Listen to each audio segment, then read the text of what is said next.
భారతదేశంలో ఎవరిని అడిగినా చిన్నపిల్లాన్ని అడిగినా చెప్తారు కదా సార్. శత్రుదేశం ఏంటి అంటే ముందు పాకిస్తాన్ పేరు చెప్తారు, తర్వాత చైనా పేరు చెప్తారు. ఇవన్నీ సరిహద్దు దేశాలు భారతదేశానికి.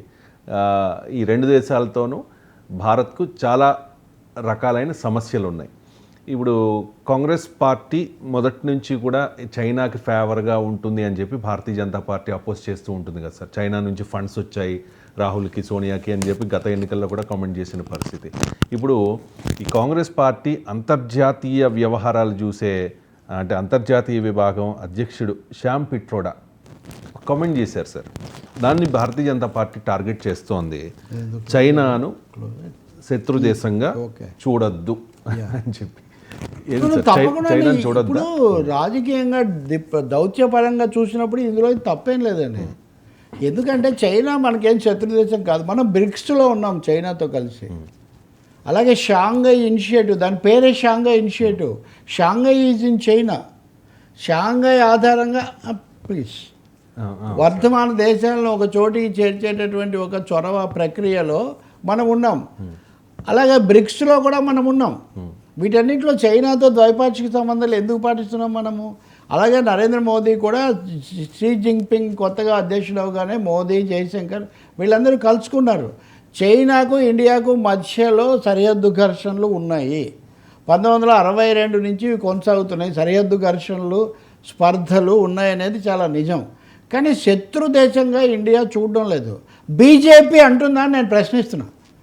ఇప్పుడు రాజకీయ చర్చ చాలా ఎక్కడెక్కడికో తీసిపోతుంటారు. శ్యామ్ పిట్రోడా అన్నందుకు తప్పు చేస్తున్నటువంటి బీజేపీ, ఖండన చేస్తున్నటువంటి బీజేపీ నాయకులు ఎక్కడైనా బీజేపీ చైనా మన శత్రు దేశం అని ప్రకటించి ఉందా? ప్రకటించి ఉంటే చూపించమనండి.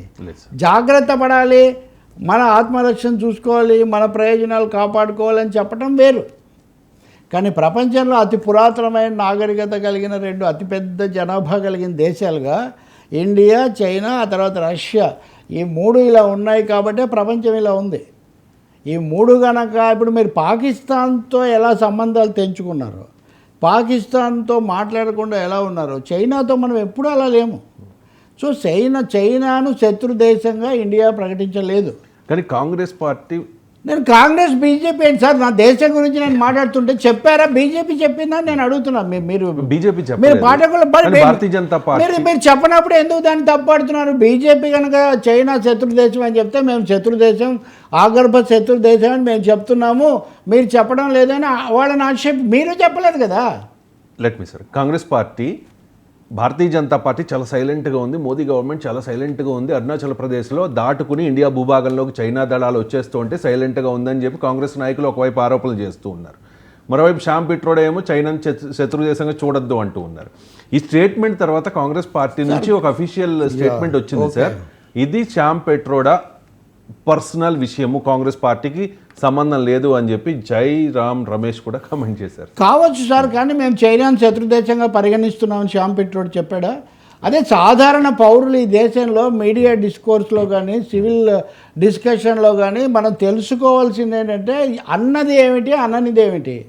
మై క్వశ్చన్ ఈ చైనా శత్రు దేశం అని ఈ దేశంలో ఉన్న ఏ రాజకీయ పార్టీ ప్రకటించిందో నాకు చూపించండి అంటున్నా. కాంగ్రెస్ పార్టీ ఆయన ప్రకటన, ఆయన వ్యక్తిగతం అని అంతా that is well and good.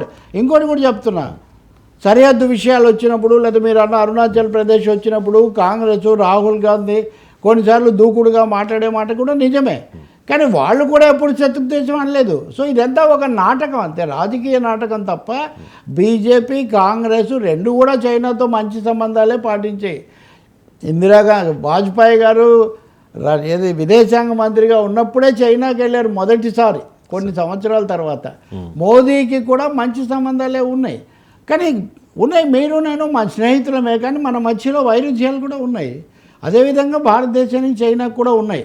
పాకిస్తాన్ను, చైనాను భారతదేశం ఎప్పుడూ ఒక గాట కట్టలేదు. India never equated Pakistan and China. అందుకు భిన్నమైంది ఏదైనా ఉంటే వీళ్ళు చూపించవచ్చు. అందుకనే ఎవరు ప్రభుత్వం స్పందించలేదు ఇంతవరకు. బీజేపీ అధికార ప్రతినిధి స్పందించారు. జయశంకర్ని చెప్పమనండి. లెట్ జయశంకర్ కదా మన విదేశాంగ మంత్రి, let Jaishankar come and condemn అలాగే రాహుల్ గాంధీ గారిని చెప్పమనండి చైనా మన శత్రు దేశం అని. సరే, అందరితో సత్సంబంధాలు కలిగి ఉండాలన్నదే భారతదేశం శాంతికాముకమైన అలీన దేశాలకు సంబంధించిన ఒక నాయకత్వ స్థానంలో ఉన్న దేశం. చైనాతో మనకు ఇప్పటికి కూడా నేను ఇందాక చెప్పినట్టు బ్రిక్స్ అయినా, షాంఘై ఇనిషియేటివ్ అయినా, అలాగే వర్ధమాన దేశాల కూటమిలో అయినా మనం కలిసే వ్యవహరిస్తున్నాం. అందులో రెండో అభిప్రాయం ఏం లేదు. మొన్న కూడా ట్రంప్ను కలుసుకోవడానికి నరేంద్ర మోదీ వెళ్ళినప్పుడు ఇండియా చైనాల మధ్య నేను దౌత్యం నేర్పుతాను, మధ్యవర్తిగా ఉంటానని ట్రంప్ ఒక ఉచిత ఆఫర్ ఇస్తే దాన్ని భారతదేశం ఏం స్వీకరించలేదు. కాబట్టి చాంపెట్రోడా అన్న దాంట్లో మౌలికంగా ఏం పొరపాటు ఏం లేదు దాంట్లో. అలా అయితే థరూర్, శశి థరూర్ కాంగ్రెస్ వాడే, మోదీ బ్రహ్మాండంగా మాట్లాడొచ్చాడు ట్రంప్తో, అది ఇది అన్నారు. కాదు, ఆయన ఈ మన దేశానికి వెనక్కు పంపడం, దీని మీద మనకు ఆందోళన ఉంది, దీని గురించి మాట్లాడలేదు. కాబట్టి అంతర్జాతీయ విషయాల్లో మనం పరిపక్వతతో, సంయమనంతో చేయాల్సి ఉంటుంది. చాంపెట్రోడా వ్యాఖ్యల్లో పొరపాటు ఏమీ లేదు.